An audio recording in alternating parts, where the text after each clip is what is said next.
Hello, I'm Amelia Kelleher, Head of Investor Communications and Marketing for Charter Hall's direct business. Today I have Pat Barrett with me to talk about the listed AREIT sector. Pat's the Portfolio Manager for Charter Hall's Maxim Property Securities Fund, an unlisted fund that invests in AREITs. Pat's been with Charter Hall for 3 years, but has more than 30 years industry experience. Pat, today I'm going to ask you a few questions about the AREIT sector and the performance of Maxim. So let's get started. The listed property sector, like the rest of the equities markets at the moment, is pretty volatile. Can you explain a little bit about what's happening? Certainly. Well, it was a disappointing June quarter to finish the financial year 22, and that's linked to central banks raising interest rates quite quickly in response in an attempt to dampen inflationary pressures. That created investor uncertainty across all global equity markets and saw a lot of people moving to cash. This in turn created a lot of selling pressure, not just for AREITs, but all equity products, and thus we had a negative return in the June quarter. And how did Maxim perform with all that volatility relative to its index?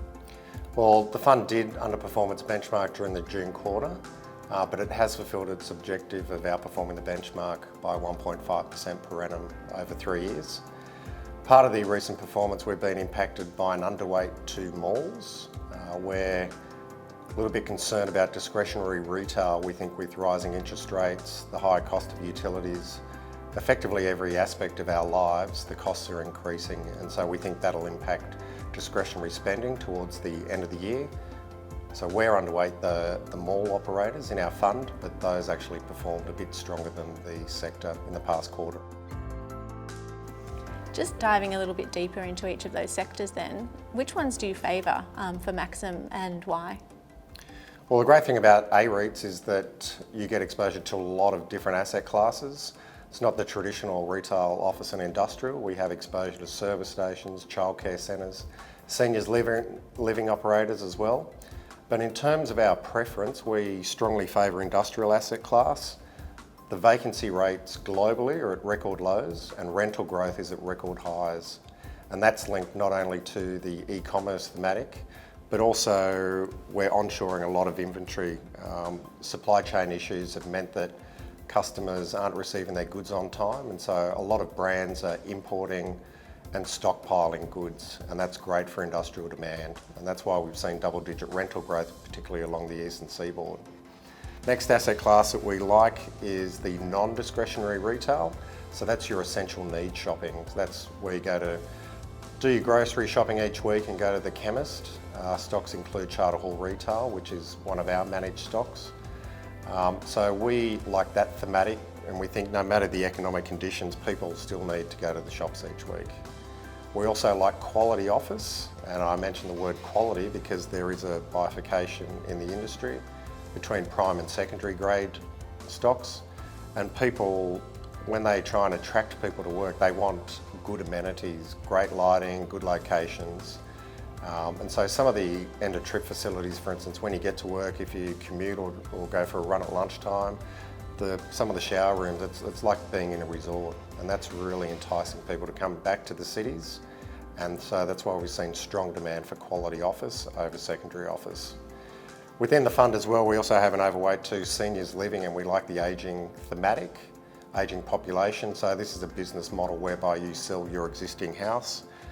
You probably reinvest about 80% of the proceeds into a over 55s community, and then you've got 20% of equity, which most people like to travel or see their grandkids or other family members. So we think that's a great thematic as well, and we've got a strong exposure in the fund to that. So putting the volatility that we're experiencing at the moment to one side and having a longer term view for the sector, what do you see at the moment for AREITs generally? It's a very good question. So there's a lot of uncertainty, as you mentioned, in the world at present. No one's sure where interest rates will end up, but what we do know is that there's a tremendous amount of government debt in the world, and that our base case is the central banks, whilst raising rates, can't raise it too highly because the interest expense will be too dampening on economic growth. So our central case scenario is that rates will rise this year and possibly into early next year.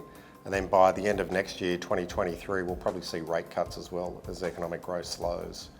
In that environment, We think real assets will perform strongly given the guaranteed income that comes through from the strong covenant base. At the moment, the sector is yielding about 6% if we exclude some of the low yielding fund managers. And some of the stocks are trading at 30% discounts to their theoretical realisable value. So we think the worst is behind us. We don't think it'll pop anytime soon, just while there's still economic uncertainty. But we think now is a fantastic time to put a little bit of money to work in the AREIT space. Thanks, Pat, for joining me today. You must be looking forward to the upcoming reporting season. For further insights into the market, it should be a busy month ahead. For investors that are looking for more information on the Maxim Fund, you can visit the website at charterhall.com.au/Maxim. And for financial advisors, please contact our national distribution team. Thank you.